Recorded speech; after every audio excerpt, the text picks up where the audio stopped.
passe.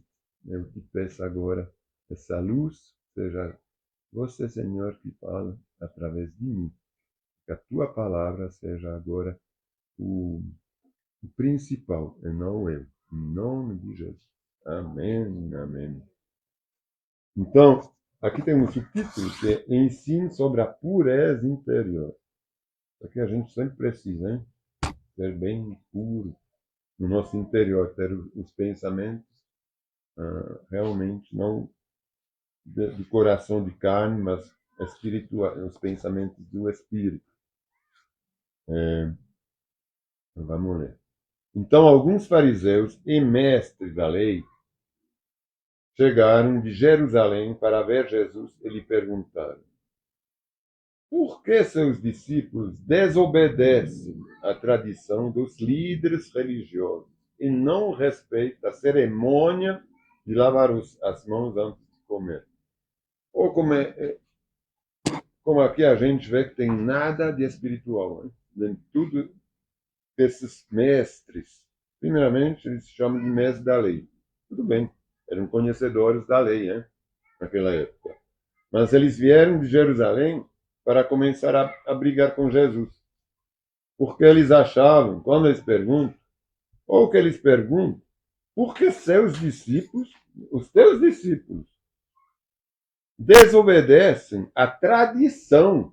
Eles desobedecem à tradição. Ele está perguntando por que eles desobedecem uma tradição. Então, quando eles se chamam de líder religioso, então eles são líderes de tradições, e não de nenhuma religião que é religar com Deus. Né? Quando a gente vê. Porque eles mesmos falam. As tradições dos líderes, deles mesmos. Né? Eles desobedecem a tradição que eles ordenam. Eles não respeitam a cerimônia de lavar as mãos antes de comer. Porque essa cerimônia era tipo uma purificação, né? Fazia. O fato de lavar as mãos era um ato de se purificar, e não somente a tirar a sujeira das mãos, mas era uma coisa de se purificar. A gente vê isso em Êxodo, mas eu não vou ler. Mas em Êxodo tem todos esses preceitos que são esse conceito. Jesus respondeu: e por que vocês, aí eu respondo com uma pergunta, por que vocês, com as suas tradições, então, já que vocês estão falando de tradição, desobedecem ao mandamento de Deus? Agora ele não, ele pega os mandamentos de Deus, Jesus. Ele não pega as tradições, eles pegaram, eles desobedecem às tradições. Jesus não fala. É por que vocês desobedecem aos mandamentos de Deus?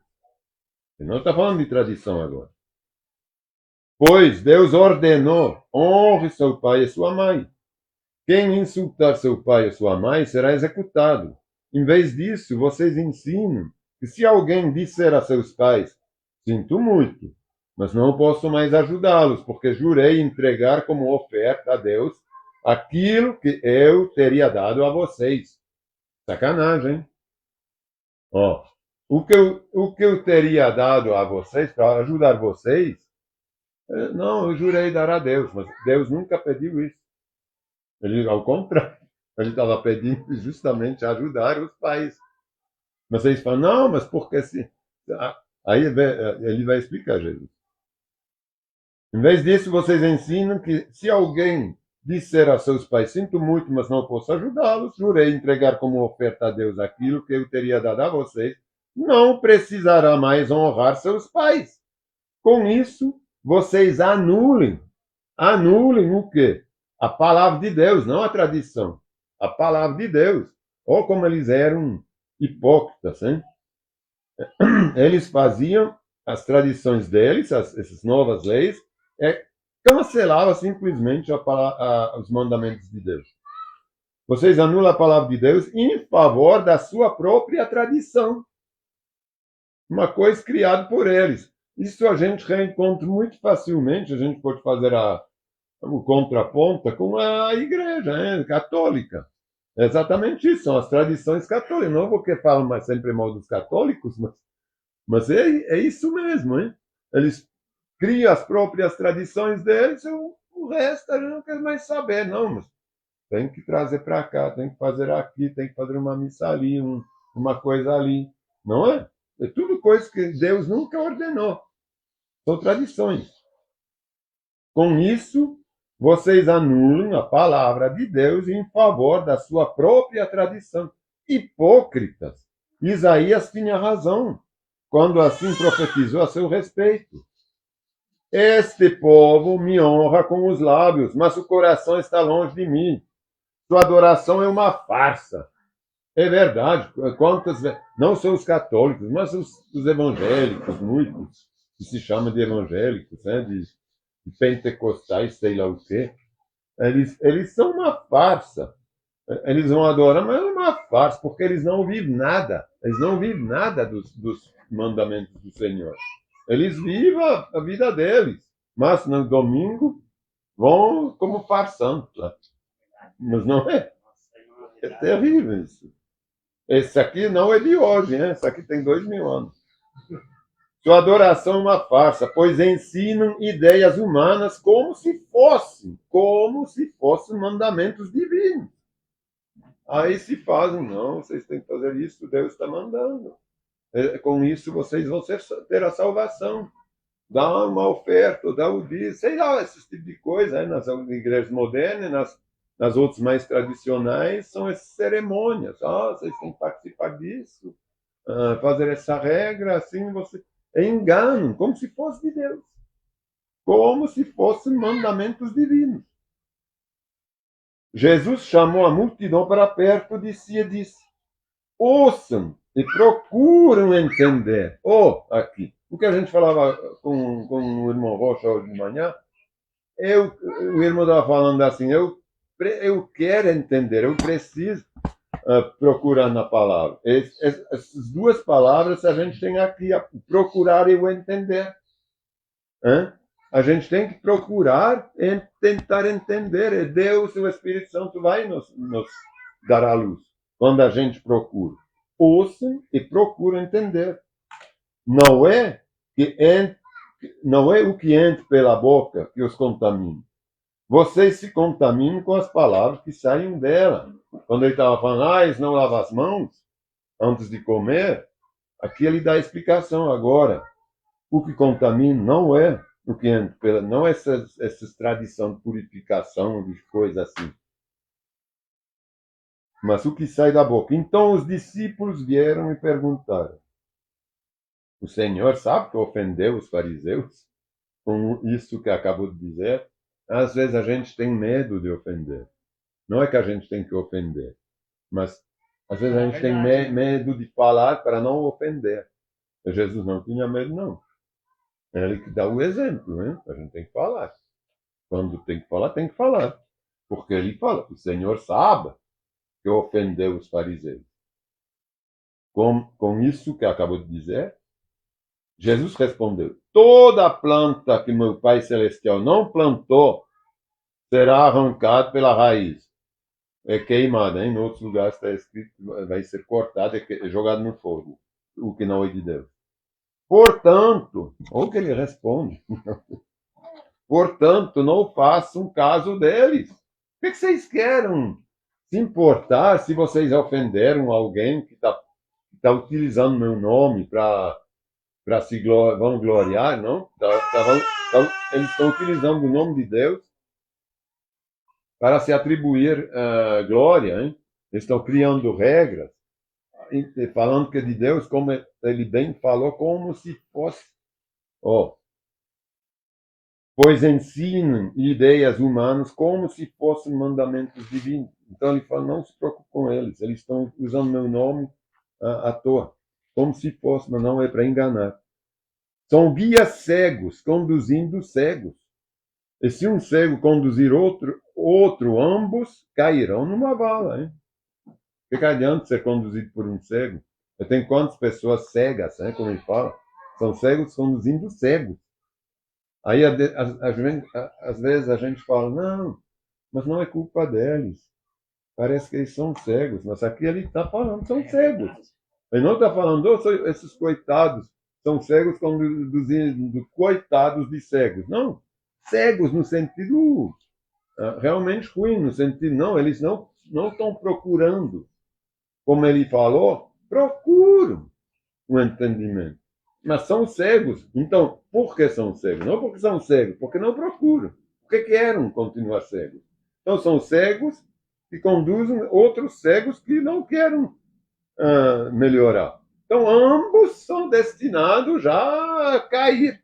Então, Pedro diz: explique-nos a parábola de que as pessoas não são contaminadas pelo que comem. Porque eles tinham recebido tanto essa coisa que tem que se purificar, tem que ser puro antes de comer, tem que purificar a comida e tudo, hein? Você não pode comer isso, tem que comer aquilo. Ele não entendia como Jesus podia falar: não, mas não é o que vocês estão comendo que vão lhes fazer mal. Porque fazia, às vezes, né? Comida contaminada, comida podia fazer mal mesmo. Ainda não entenderam, está falando para eles. É aí que a gente vê que eles não tinham o Espírito Santo. Aí ele fala: ainda não entenderam como para Jesus era uma coisa tão normal, tão cabível.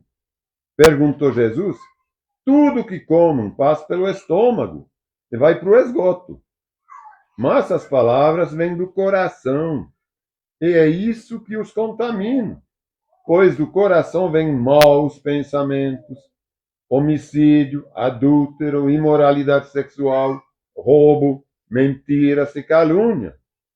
São essas coisas que os contaminam. Comer sem lavar as mãos não os contaminará. Pode talvez estar com uma disenteria, uma diarreia, mas não é isso que contamina, né? No sentido de não vai fazer um grande mal. Agora, vê o que são os pecados, o que afasta o ser humano de Deus, né? Não são coisas pequenas, são homicídio, adúltero, imoralidade sexual, roubo, mentiras e calúnia. Então, essas outras pequenas coisas que a gente erra na vida, ou no dia a dia, a gente faz cheio de coisas erradas, assim, isso não nos afasta de Deus. Agora, essas coisas, a mentira, a enganação, caluniar, né? O falso testemunho, a calúnia, né? Quando a gente fala que alguém fez alguma coisa que a gente sabe que não fez, ou quer difamar, isso nos afasta de Deus, porque essas aqui são coisas que vêm do capeta. É o pai da mentira, o pai da enganação, né? O diabo. Então, isso realmente são pecados que nos afastam de Deus. Agora, lavar as mãos, não. Aí ele continua com a parábola da mulher cananeia. Hein? Então Jesus deixou a Galileia rumo ao norte. Vocês lembram que os fariseus, agora que está falando aqui que deixou a Galileia, os fariseus vieram de Jerusalém para Galileia para ver Jesus e perguntar tudo isso. Você vê como eles tinham já um receio que ele crescesse, hein? Que ele tomasse a autoridade. Então Jesus deixou a Galileia, rumo ao norte, para a região de Tiro e Sidom. Uma mulher cananeia que ali morava veio a ele suplicando. Os cananeias têm a origem, eu pesquisei bem, ela não é muito. Às vezes eles falam que são pessoas que viviam no tempo de Moisés, que não seguiram Moisés, que se colocaram em aldeia, em povoado, assim. E outras vezes a gente vê que poderiam ser o povo que vivia em Canaã, que não seguia na época Jesus, hein? Quando eles receberam a terra prometida de Canaã. Então, eram gente que não eram muito seguidores de Deus, que não era do povo de Deus. Então é por isso que Jesus os colocava um pouquinho do lado, hein? Então Jesus, vou recomeçar. Então Jesus deixou a Galileia rumo ao norte para a região de Tiro e Sidom. Uma mulher cananeia que ali morava veio a ele suplicando: Senhor, filho de Davi, tenha misericórdia de mim. Minha filha está possuída por um demônio que a atormenta terrivelmente. Então imagina, é uma tipo uma egípcia, hein? Porque tem uns também que falam que era lá nesse rumo. Tipo uma egípcia que vem lá para o Senhor, que morava ali, mas que não era dali, e que falam, oh, minha filha está possuída por um demônio. Então ela está sofrendo terrivelmente. Então é uma mulher de um outro povo, de uma outra religião, é alguém completamente diferente. Como se viesse aqui, para a gente, sei lá, um cara da Ásia que crê nas vacas sagradas, que fala, ó, teu mestre, vem cá, mestre, minha, que vem pedir socorro para não a religião deles, mas realmente ao mestre. Ela chama ele de mestre. Hein? É uma coisa bem diferente naquela época, hein? Não é normal assim. Ó, Senhor, filho de Davi, ela fala, ela conhece. Tenha misericórdia de mim. Minha filha está possuída por um demônio que a atormenta terrivelmente. Jesus não diz uma só palavra em resposta. Ele ignorou. Ela chamou ele de Senhor, de filho de Davi, mas ele, sabendo que era uma cananeia, como eu, se eu soubesse, eu sei, não, mas esse aqui é um asiático que acredita em Buda, que acredita em vaca sagrada. Ah, esse aqui nem vou dar atenção. É assim que ele agiu, hein? Jesus não disse uma só palavra em resposta. Então os discípulos insistiram com ele. Falaram para Jesus, manda embora. Ela não para de gritar atrás de nós. Falando para Jesus, mas manda essa embora, essa ímpia, essa pagão, embora. Jesus disse à mulher, escuta, mulher, eu fui enviado para ajudar apenas as ovelhas perdidas de quem? Do povo de Israel, não dos cananeus. Eu não fui enviado para te ajudar, não. Somente o meu povo. Pode passar o teu caminho. A mulher, porém, aproximou-se, ajoelhou-se diante dele e implorou mais uma vez: Senhor, ajude-me. Você vê lá já a insistência, a posição de serva que ela se coloca. Ela não fala, mas vê, você faz isso assim e você não ajuda os outros. Ela não começou a reclamar nesse sentido. Ela se colocou realmente, por isso que ele, como uma cachorrinha, assim, aos ordens dele, às ordens dele. É por isso que eles pegam aqui na palavra, pega o exemplo dos cachorros, porque ela se coloca nessa posição também de submissão. Jesus respondeu: não é certo tirar a comida das crianças e jogá-las aos cachorros. Senhor, é verdade, disse a mulher. No entanto, até os cachorros comem as migalhas que caem da mesa dos seus donos. Então, é isso. Então, me trata como se eu fosse cachorro, porque até eles. Então, não quer ser mais. Não quer ser mais nem com cachorro, mas até os cachorros têm direito. Então, como que você não me dá esse direito de receber dos seus donos? Aí ele responde, Jesus: mulher, sua fé é grande, disse Jesus. Seu pedido será atendido. E no mesmo instante, a filha dela foi curada. Agora, vocês acham que por que ela foi curada? Ela tinha fé que ela ia ser curada? Não. Ela não tinha. Quando ele fala, mulher, sua fé é grande, ela nunca demonstra fé. Ela está pedindo ajuda, mas ela nunca fala, eu sei que ela vai ser curada, você vai poder curar. Não, Senhor, eu estou pedindo ajuda. Ela se coloca na posição de serva. O que acontece quando a gente faz isso? Então, o capeta, ela não estava atormentada por o diabo, a filha dela. Então, o que o capeta gosta? Quando a gente é orgulhoso, cheio de coisa, ou ele. Essa que ele gosta. Ou ele gosta quando a gente é servo. Não, ele quer sempre nos dar, não, você vai receber, você pode. Vai brigar lá, dá um tapa, dá um soco. Não é assim o diabo quer que a gente age. Não, responde para ele, manda ele, sei lá o quê. Né? Ele quer, eu vou te dar isso. Ele não quer gente que fala, não, eu não quero isso. Eu não quero receber dinheiro. Eu não quero receber reinos, como ele propôs a Jesus. Então, o que aconteceu? Quando a mulher se colocou de serva, não, mas até os cachorrinhos podem receber as migalhas dos donos. Então, você é meu dono, me dá as migalhas, como se eu fosse um cachorrinho, me dá pelo menos isso. Eu tenho certeza que ele vai ser curado. Pronto. Aí ele falou, a sua fé é grande, porque ela se colocou numa posição de servo. O diabo não gostou e foi embora. É assim que funciona. Não é só a gente ficar no nosso cavalo, falar, ó Senhor, eu creio, Senhor, que você pode. Sim, a gente crê, a gente tem fé. Eu creio que com a tua autoridade eu tenho tudo isso. Mas eu tenho de ter essa autoridade. Mas se do outro lado eu vivo, sou de orgulho, sou me vangloriando de tudo, é junto com um capeta aqui que me bate nas costas, vai lá, você consegue. Depois eu falo, não, eu tenho autoridade. Senhor, eu posso. Essa doença vai embora. Ela não vai. Entendeu? A gente tem que ter essa posição sempre de humildade.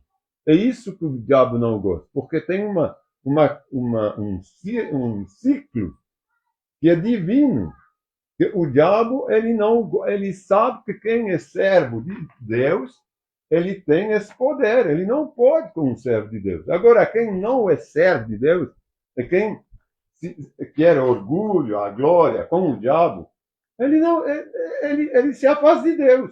Então, ali ele pode. Então, a gente não vai ser curado assim, não. A gente vai ser curado empregando a autoridade de Deus, a fé, mas tendo a nossa vida, a nossa mente, o nosso coração completamente voltada a Deus. E não, mas é o mesmo. Essa aqui é a natureza, às vezes. Mas a gente tem que tomar muito cuidado. Porque é verdade, a gente às vezes sai, não, eu não faria isso. Eu faço isso assim.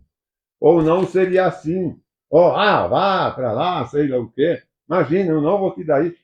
A gente tem nossas reações, assim, terrenas. Mas isso, quando a gente depois... A gente tem que pensar. Como que a gente pode orar, pedir a Deus alguma coisa com a autoridade de Deus, se do outro lado a gente usa a autoridade e as manhas que o diabo utiliza, hein? Se a gente engana um pouco. Não, peraí, não vou falar lá, não. Porque ninguém vai ver. Nem vou falar, que assim eu não vou perder. Porque se eu falo que tem algum defeitinho ali, por exemplo, você vai vender um carro? Não sei. Mas não estou falando que você vai fazer. Mas é um exemplo assim, besta. Eu sei que tem um negócio aqui no carro, mas eu não vou falar. Se eu falo, isso aqui vai aparecer só daqui 6 meses, 1 ano. Então, são esse tipo de coisa. Isso aqui é enganar, né? De uma certa forma. Não estou falando que você... Mas é realmente... Aí você tem que se arrepender, porque esse negócio depois ele volta pra você em dobro. Se você acha que, vou fazer isso que eu vou me dar bem. Você vai utilizar não só olhei para você porque você vai vender o carro. Eu falei, a Ana olhou para mim. Sim. Aí era boa, hein? Você vai mandar essa, agora é outra coisa. Nem pensei ainda que no carro, Não, então eu vou pegar o exemplo deles agora, porque senão... Não, mas a gente todos, talvez até acontece, entendeu? Eu também, às vezes, até acontece, talvez inconscientemente. A gente age assim, junto com o capeta. E se o Espírito Santo não nos mostra num momento oportuno, para a gente se arrepender, o que a gente faz, mas a gente tem a oportunidade de se arrepender. Não tem problema. Acho que o problema não é fazer, o problema é quando... É fazer também, mas quando a gente faz, é que Deus nos mostra que a gente fez errado, a gente não se arrepender. Isso é o grande problema, porque errar, a gente erra direto. É normal. No último dia a gente vai errar, né? Sim. É humano, você fica falando, né? Mas é verdade. Então, só como a gente tem o Espírito Santo, ele nos mostra nossos erros. E tem gente que fica lá em cima, essa mulher cananeia, ela podia ficar lá em cima e falar, não vou me abaixar a falar que até os cachorros... hein? Eu não vou me colocar assim. Claro que ninguém tem que se abaixar. Essa aqui é uma parábola, hein? É para justamente exemplificar o que o diabo não gosta. É como que as coisas acontecem. Não adianta a gente querer ter paz no coração, dormir bem, acordar e começar a xingar todo mundo. Gente, é diferente do que a gente Entendeu? vê aqui e age diferente fora. A gente xinga todo mundo o dia inteiro, depois a gente quer paz de Deus para dormir. Por exemplo. Não tem como dar certo. Certo? Vou continuar com...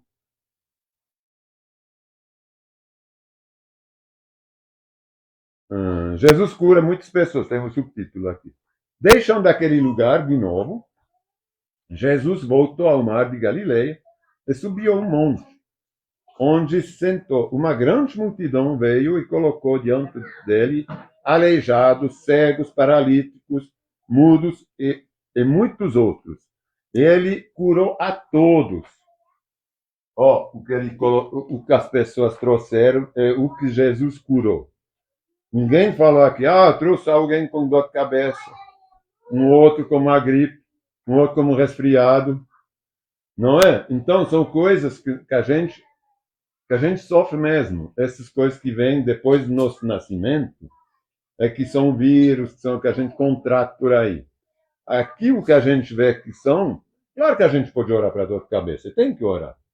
Porque todo e qualquer dor, a febre também, Jesus repreendeu. Mas o que a gente vê aqui, as curas, uma coisa é repreender uma dor de cabeça, é uma outra coisa é receber uma cura. É diferente. Não é? A gente não é curado de um resfriado. Entre aspas, a gente é. Mas não é. De novo, né? Mas isso, é isso que eu queria falar. Uma coisa que volta, que é normal. Não é uma maldição do capeta, é uma dor de cabeça ou um resfriado. Não. Se eu tomei cachaça ou comi uma coisa que não me fez bem, eu vou estar com dor de cabeça. Não tem como. Então, não adianta orar para esse tipo de coisa. Tem que tomar cuidado. Adianta até talvez, não sei, depende da fé, mas não é uma coisa que para se orar. É para se orar de mudar de vida, de parar de tomar cachaça, de parar de comer demais. Não, mas é isso. Não é. A gente não tem que orar pela consequência do. A gente tem que orar pela raiz do mal. Não é para a gente mudar. Então, isso não é a mesma coisa, mas a gente vê aqui que não são essas coisas que Jesus curou. Ele curou o quê? Enfermidades. São aleijados, cegos, paralíticos, mudos e muitos outros ele curou a todos. Mas os exemplos são enfermidades, são coisas que não voltam. Era uma coisa permanente, né? Isso. É para a glória do nome dele, que a gente vê em outros lugares do Evangelho, quando os discípulos perguntam, mas por que essa criança nasceu surda ou cega? Aí Jesus fala, é por causa dos pais que pecaram, né? Não. Jesus fala, não, é para meu nome ser glorificado. É exatamente isso. Aqui o nome dele foi glorificado. Entendeu? Então tem que ter fé. Jesus cura. As pessoas ficavam admiradas e louvavam a Deus de Israel, pois os que eram mudos agora falavam, os paralíticos estavam curados, os aleijados andavam e os cegos podiam ver. Isso são milagres, é maravilha. É maravilhoso. Agora, claro que quando a gente é cristão, a gente pode orar para tudo e qualquer coisa, porque está escrito também na palavra que tudo o que a gente vai pedir a Deus, que é segundo o nosso coração puro com Deus, é segundo o coração de Deus, Deus vai nos acordar, vai nos dar. Então, é tudo. Óbvio, é também um resfriado. A gente não queria o resfriado, a gente não queria a febre. Mas são coisas que a vida, o cristão, ele pode receber a bênção ou não. Quer dizer, são coisas... Não são coisas para glorificar o nome de Jesus. É uma benção para pessoa, para a gente. Se a gente é curado de um resfriado, é porque Deus quis nos abençoar, é pronto. Não é pelo nome dele. A segunda multiplicação dos pães, eu vou só ir até o fim, porque fica pouco, aí a gente acaba o versículo, o capítulo 15. Então Jesus chamou seus discípulos e disse: Tenho compaixão dessa gente. Estão aqui comigo há 3 dias e não têm mais nada para comer. Não é que eles não comeram por 3 dias, né? Está escrito, não tem mais nada para comer. Tinha acabado. Se eu os mandar embora com fome, podem desmaiar no caminho. Olha como é interessante aqui. É o próprio Jesus que fala isso. Se eu os mando embora agora, eles podem desmaiar. Ele não fala, não, mas não se preocupe, eu sou todo poderoso. Eles vão embora, eles não precisam comer. Eu não preciso dar comida para eles. Vão embora, não vão desmaiar, porque aqui é uma desmando. É verdade. Ele poderia, mas não ajudaria ninguém a fazer esse tipo de coisa. Não mostraria. Porque uns falariam, não, porque eles não desmaiaram porque estava treinado. Coisa assim. Agora é muito melhor ele multiplicar a comida, que é muito mais forte. Os discípulos disseram: Onde conseguiríamos comida suficiente para tamanha multidão neste lugar deserto? Jesus perguntou: Quantos pães vocês têm? 7. E alguns peixinhos, responderam eles. Então Jesus mandou todo o povo sentar-se no chão. Tomou os 7 pães e os peixes, agradeceu a Deus. O próprio Jesus agradeceu a Deus pelos pães e pelos peixes. E os partiu em pedaços. Em seguida, entregou-os aos discípulos que os distribuíram à multidão. Todos comeram à vontade, os discípulos recolheram ainda 7 cestos grandes com as sobras. Os que comeram foram 4.000 homens, sem contar as mulheres e as crianças.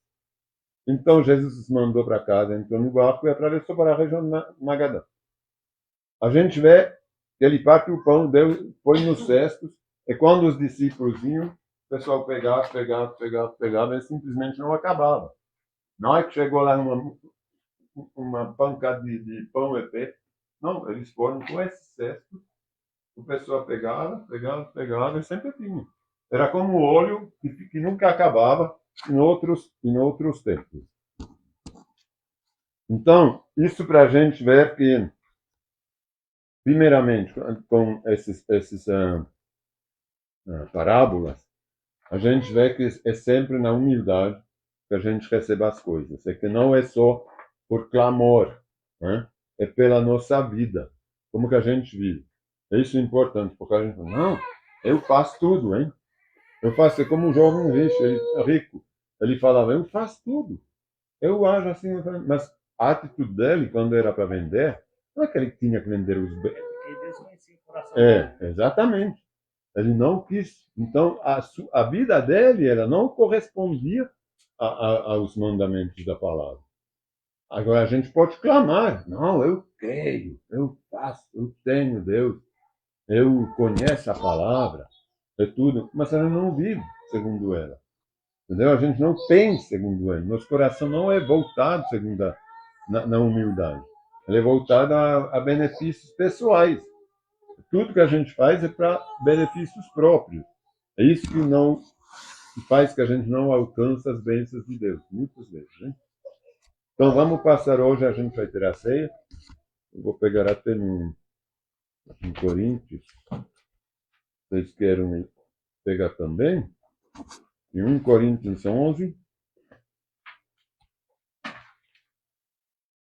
A gente tem a ordem, a boa ordem da ceia do Senhor. Como hoje é o primeiro dia do mês, a gente vai, primeiro domingo.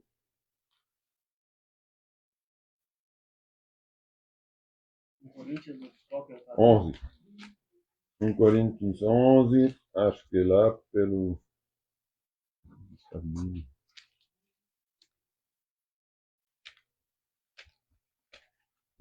Isso. 1338. Ordem na ceia do Senhor. Mas antes de ler a ceia, eu queria ler do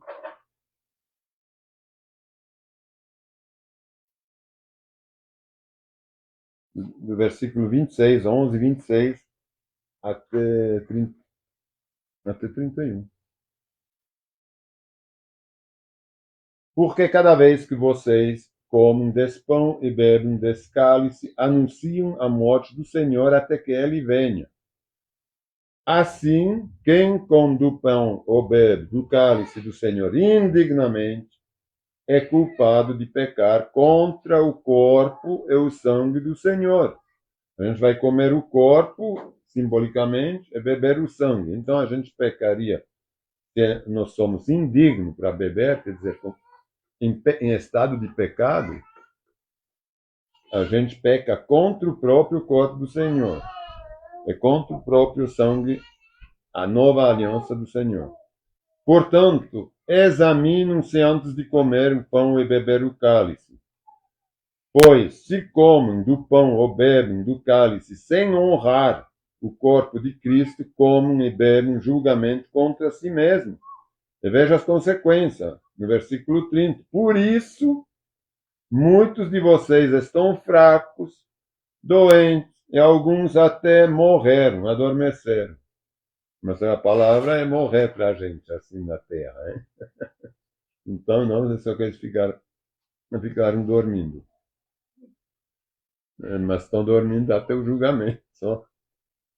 Então, vamos examinar, isso é muito importante na ceia do Senhor, não tomá-la só, tudo bem, é vinho, é pão, mas tem essa representação, um simbolismo, hein? Que Deus falou, vocês vão fazer isso para se lembrar até que eu venho de novo. Então, tem esse simbolismo que é importante, ele fala, assim que quem bebe do cálice indignamente, ele pode sofrer duras consequências, hein? Até morrer. Então, se a gente tem alguma coisa contra nossos irmãos, principalmente ou contra uma pessoa que a gente faz, claro que a gente não pode remediar agora, mas a gente pode depois fazer de quê? Como um batismo, hein?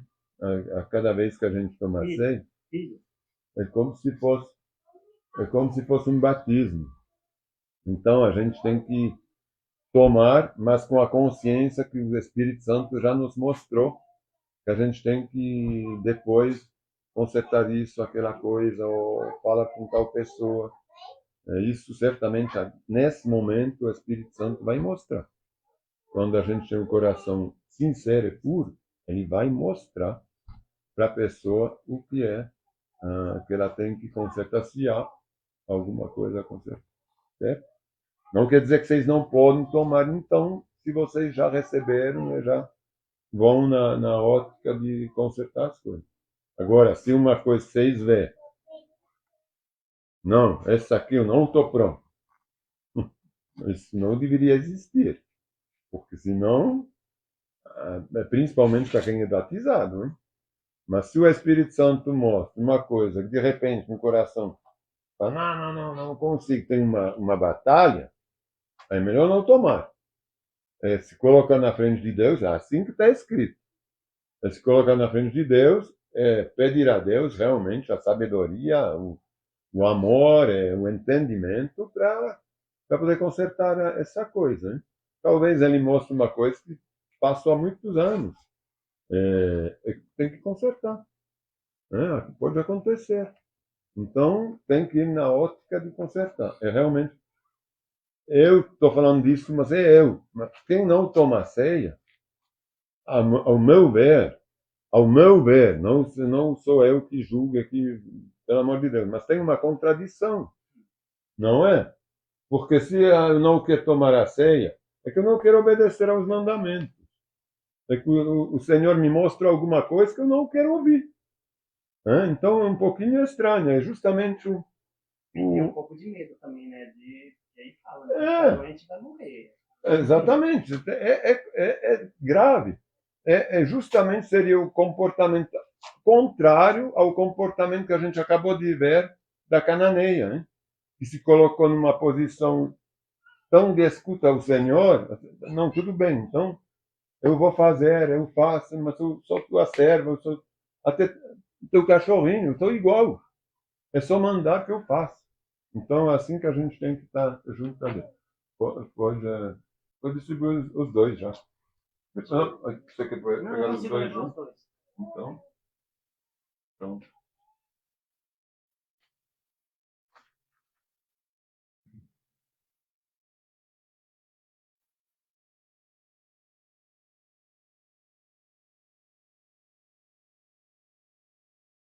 Certo?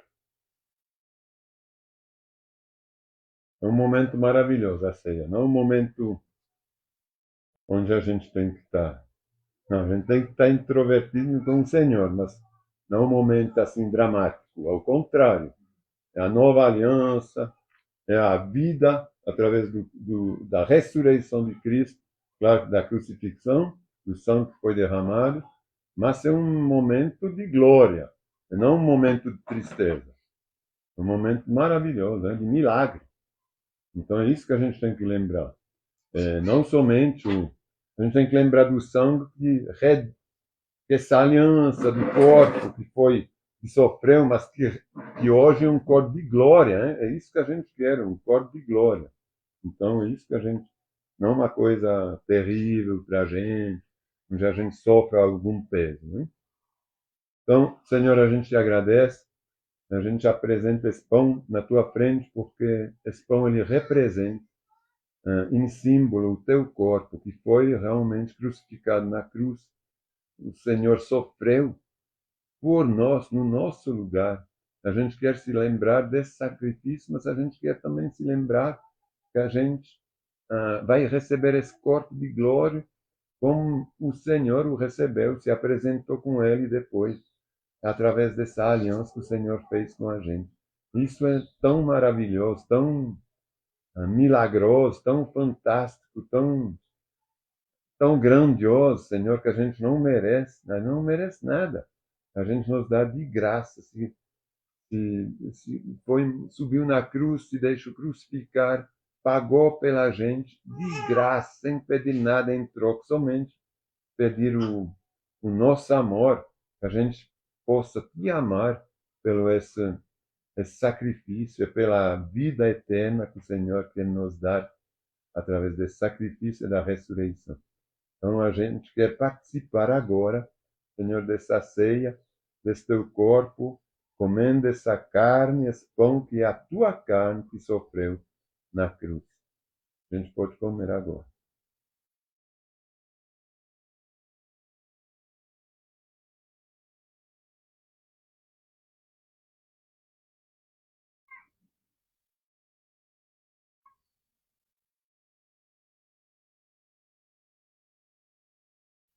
Obrigado, Senhor.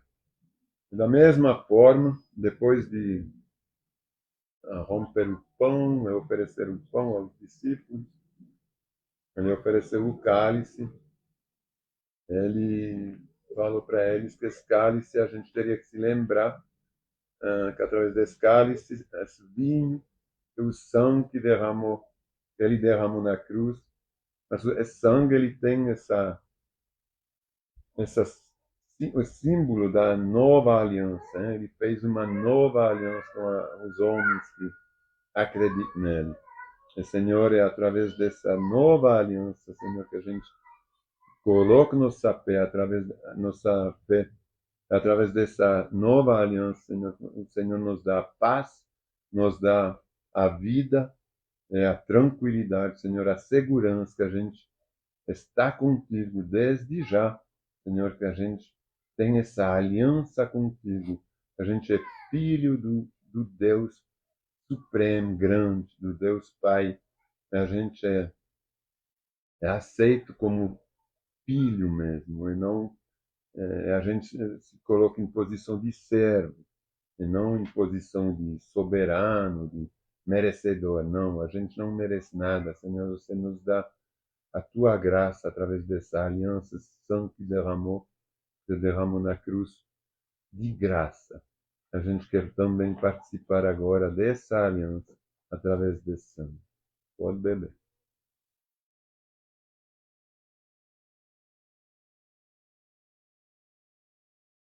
Amém. Muito obrigado, Senhor, por esse culto, por essa palavra, para a gente poder te oferecer também um sacrifício espiritual, Senhor, que é nosso tempo. A gente te agradece tanto pela aliança que você fez com a gente, Senhor, pela graça que você nos dá, Senhor, pelos presentes, Senhor, que é a vida eterna, a vida gloriosa, sem fim.